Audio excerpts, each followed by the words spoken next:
In 1925, people were discovering the power of engines, and we were with them, getting our hands dirty, building something new.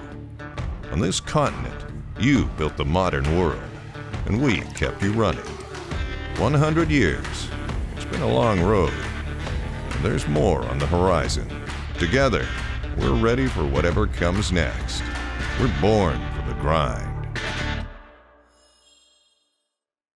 When I was dispatching, I had drivers that had been drivers from the 70s, since the 70s, and they would be like, we never would slow down for weather. The only weather was whether or not you were going to deliver our freight, and that was the kind of the mindset back in the 70s and 80s. Welcome to CCJ's Innovators.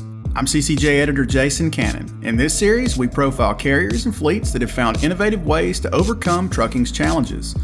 This month, we're talking to Matt Fingler, Operations Supervisor for K&B Transportation, whose South Sioux City, Nebraska-based fleet slashed its DOT recordable accidents by 80% by simply keeping an eye on the weather and communicating those challenges to its drivers. Go ahead and subscribe, and now let's find out what makes K&B this month's Innovator. I kind of wanted to understand a little bit about, how you guys integrate this information and then how you vet it. Because, you can get weather information from any number of different places and it's never the same. So what we're doing is using a lot of National Weather Service. We're using a lot of state websites. We're using a lot of, I'll turn on Waze reports and stuff like that. And there is a certain level of just, we're calling drivers in and asking them what the current conditions are like out there, Essentially, how we're communicating that to the drivers is we're doing it via a couple different vendors that we've kind of combined the features that we like out of all of them, right? So we use E Squared for our MDM, for mobile device management. Obviously, we use Elios for our driver app, and we're also starting to really integrate with eSmart, which is a speed limiter. But essentially, what we're doing is once we identify an area that we know we don't want, either A, we don't want any travel at all, or B, we want the speeds reduced we don't, want anything crazy to happen or somebody to fly into an area that could have some hazardous conditions and not be known to it. So what we're doing is we're going I'll go into Geotab and I'll define a zone, a geofenced area, okay? We have to categorize that zone type as a shutdown zone, or maybe we want travel to 50 miles an hour or something along those lines. And then once our truck crosses into that zone, we're running API jobs on the back end all the time, just processing. So when a truck crosses into that zone, we get that notification, and then that prompts an alert through our E Squared MDM. And that alert is essentially, because it's through the MDM, it'll just take over the screen, the driver's screen. It's not just like an audible alert. It's not something through Geotab. That only works when Geotab's up. If the driver's in navigation, we're going to prompt an alert that pops up, and it might say, you've entered a 50 mile an hour speed zone. Please report any changing conditions and, drive safely, something along those lines. But then when they exit that zone, they also get a notification that, hey, you've left the weather area. Conditions can change quickly. Notify operations if anything changes, something along those lines, right? So that's if we're going to just reduce the speed. If we're going to, if we're in an area where we know, hey, if an area is just getting pounded with snow and we know or ice or whatever it is, and we know it's not safe, and we know there's interstates are closed or whatever the situation is, what we're doing to kind of emphasize or really drive home to the driver that we don't want them on the road is, and this is where Elios comes in. So they have their normal dashboard on their tablet, what they see and interact with, their normal workflow. And it'll have their driver manager, their load information, their messages, their hours of service, all that stuff. If they're in an area where we know we don't want them to drive, we're going to remove the load information card completely and just replace that with probably an image or something from our office that explains where they're at, or the weather, the current weather situation, and all that kind of stuff. And the reason for that is if they're coming off a break and they aren't reading their messages or haven't talked to anybody or whatever it is, and they go to start their navigation and it's not there, right? Their load card isn't there, their navigation isn't there. It's something else that says, hey, no travel.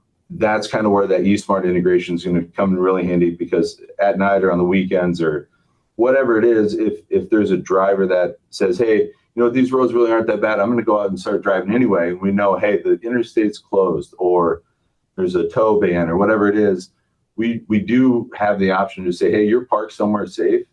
We're just going to not allow the truck to move until the roads are cleared or the interstate's open or whatever it is, right? And I think the other end of that is, okay, if a guy's on the road, right, we're not just going to shut down the trucks, right? We're not just going to be like, hey, you can't move. You're in the middle of the interstate. Now you're going 3 miles an hour. That's a horrible idea also, right? But it's how do we leverage that tool to make sure that we're not reducing the speed on trucks that are in an area that's good to travel, right? What if you've pushed something out and say, there's snow, bad conditions, and a driver calls you and says, hey, look, Matt, I'm in it right now and there's really nothing here. I don't see anything. Everything looks fine. Do you go in there and change, or do you kind of wait it out? What happens next when you get a live report from a driver that says things aren't as bad as maybe the weather says it is? Well, there's a couple things, right? So, I'll kind of show you what. So, in all reality, if a driver calls in, right now, you can see this my screen here with Minnesota. So, but if a guy calls in and says, hey, I'm over here by Blue Earth, Minnesota, and the roads aren't that bad. There's a couple things, right? I can go to the plows. I can also check the plows in the area and kind of see what they're seeing. I can go check the cameras, like right here. Okay, well, this doesn't look so bad right now if we're over there. This is the other thing you got to pay attention to. The date on that is Tuesday, December 10th. So that's bad old information. But you get on like I-35 and like the live camera feeds, like there's a guy, he slid off the road this morning, but you can really kind of see in real time, like what are these guys dealing with? How bad are the roads? If a guy called me right now and said, hey, the roads aren't bad, but it looks like they're bad because there's a guy that slid off, jackknife off the shoulder of the road. But right now, looking at this and looking at the traffic speed and looking at the other trucks going around, I would probably agree with the guy and say, hey, you know what? You're right where you're at isn't that bad. But as you get up closer to, or maybe the guy's coming out of there, right? If you get over here, okay, well, now it's starting to look like the roads maybe aren't as clear. The wind's blowing. You only got one lane that's open. There's trucks moving, not a lot of traffic on the road. So there's these weather stations as well. So you can go check and kind of go, okay, what's the weather like? It's 25 degrees over here.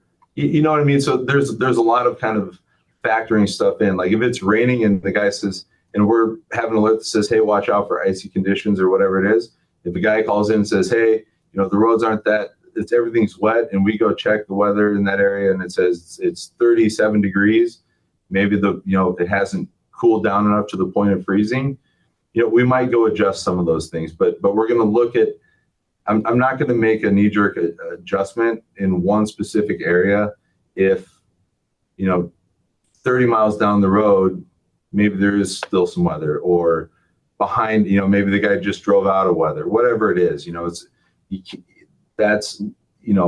go factor in a lot of other things and kind of see where all our trucks are at, what speeds they're set at, or kind of what they're running into, and talk to them and see what's going on. So, but if you don't have those things, then the question is, how do you make sure that things are being handled properly, right? And that's where pushing the alerts out to the drivers and kind of allowing those notifications and communication, or reducing the speed of a truck, comes in handy, because at a certain point we're taking the control out of the driver's hand, not in a bad way. And I know that kind of goes against kind of the old school trucking thing. I drive my truck, I know what I'm doing type of thing. But at the end of the day, there's one bad mistake will turn into a really expensive deal. So how we approach it in today's environment, if the tools are there, we might as well try and leverage them.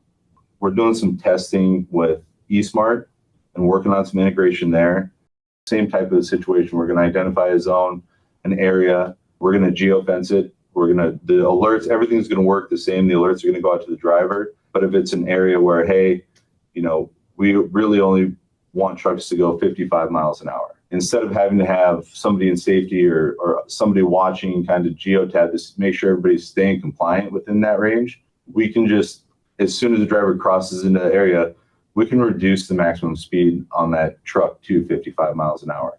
So it'll govern that truck when you cross that threshold. The eSmart integration would, like, just say you push it 55.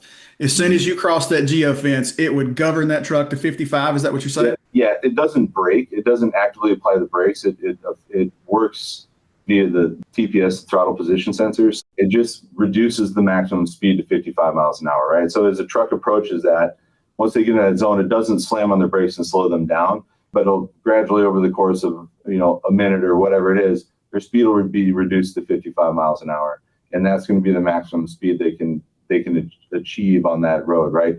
And there's a lot of states that have taken that approach too. Pennsylvania, I've noticed over the last couple of years, they've really, if there's bad weather, they'll push it out there, 45 mile an hour maximum speed, right? Things like that.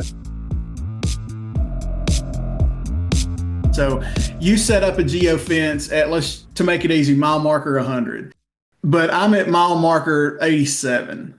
Do I get is there a warning range that you tell me you're about to cross into something? There's twofold of that, right? Depends on what we're trying to do, right?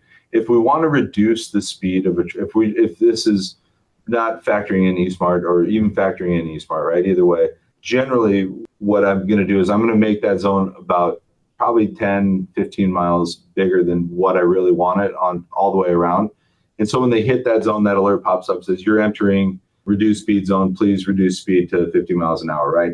And now because there's no hard definitive line where we're setting our geofence. Doesn't mean, once you cross this line, within the next half mile or mile, the roads are going to be bad, right? It's just, you're coming into this area, it's like, hey, you're now in an area where we've identified, the potential for bad weather, or, there is bad weather in there, right?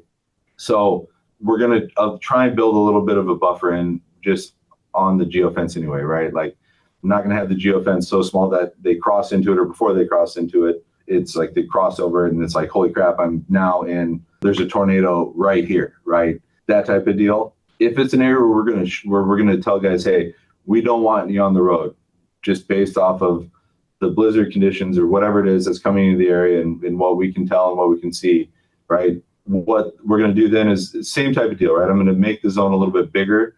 So they hit that and it'll say, hey, find somewhere to safely stop in the next 15 to 20 miles. And if you can't find us somewhere, call into dispatch. We'll make sure we find you somewhere to park. And what we don't want is just a driver to hit an area. We ask them to stop. They don't have ample time to find somewhere to get parked safely or communicate with us. So we're going to kind of expand that zone a little bit bigger. So, hey, if I expand it by 30 miles at the end of the day, that 30 miles is nothing but, a buffer to make sure that we allow a driver time to get stopped. Ultimately, at the end of the day, like we're trying to, everything we're doing is to support the drivers and make sure that they're in the best situation possible to be safe and make sure that their load's delivered successfully. That's it for this installment of CCJ Innovators. Check out ccjdigital.com for more trucking content from all of our editors. Don't forget to subscribe and hit the bell so you'll never miss a post from CCJ.